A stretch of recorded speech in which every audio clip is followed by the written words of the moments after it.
bata! Ako si Sir Mar, ang makakasama ninyo sa masasayang leksyon tungkol sa ating wika. Tara, samahan ninyo ako na kulayan ang mundo ng MTB MLE 3. Dito sa silid-aralan sa telebisyon na inyong babalik-balikan. Kaya ihanda na ang inyong ballpen, papel, at self-learning module. Laging tandaan, basta't kasama si Sir Mar, siguradong kahit nasan mo normal, asignaturang MTB MLE 3, ma-e-enjoy mo sa DepEd TV. Yehey!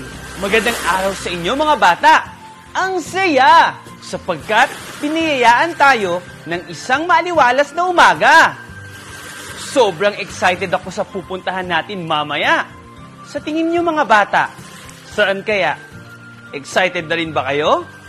Tara, samahan ninyo ako!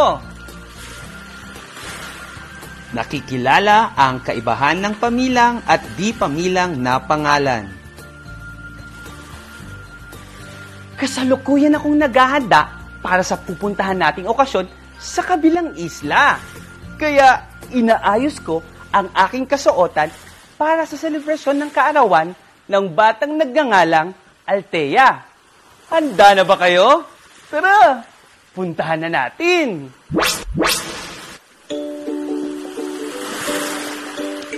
8 taon na si Althea ni Lovely Joy M. Ariate. Ipinagdiriwang ni Althea ang kanyang ika-8 kaarawan. Sinorpresa siya ng kanyang pamilya sa pamamagitan ng isang barbecue party. May isda,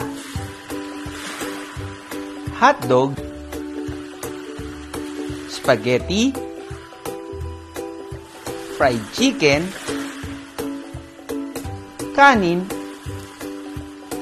at iba pa. Mayroon ding toyo, ketchup, at sausawan para sa pampalasa. Binigyan siya ng bulaklak ng kanyang tita Bing. Ang kanyang pinsan na si Joy ay nagbigay rin ng cake.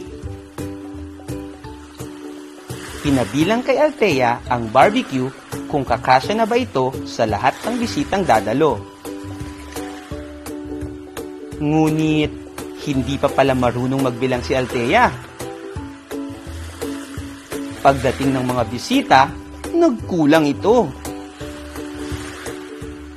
Magagalit na sana ang kanyang ina, ngunit sinabihan na lang siya na magsanay na bumilang dahil napakahalaga nito sa pang-araw-araw na pamumuhay. Maraming salamat po sa napakasarap na handa. Labis po akong nabusog. Paalam po! O diba mga bata? Ang saya talagang pumunta sa party, no? Si Masky yun, ah. O Masky, nariyan ka pala. Sir Mar, saan po kayo galing? At ano po ang laman ng bitbit nyo? Nanggaling ako sa isang barbecue party. At tignan mo, pinabaunan pa nga nila ako. Kaya nga excited na ako umuwi para makita ko kung anong laman nito. Tara na, Masky! Ano kayang laman ng bag na ito na galing sa nanay ni Althea? Buksan ko na para malaman natin. Wow! Mga kabibe! Bilangin natin kung ilan ang mga ito. 1, 2, 3, 4. Wow! May 4 na pirasong kabibe! Ano nga ang tawag sa mga pangalang pwedeng bilangin? Ano mga bata? Alam ba ninyo ang sagot? Magaling! Ito ay ang pangalang pamilang. Tara, alamin natin ang kahulugan nito. Ang pangalang pamilang ay mga pangalang nabibilang. Halimbawa, baso, bisita, lapis. Pero mga bata, para mas lalo pa nating maunawaan ang pangalang pamilang, ating suriin ang gawaing ito. Basahin nating muli at pag-aralan ang mga pangalan mula sa aking pinuntahang okasyon.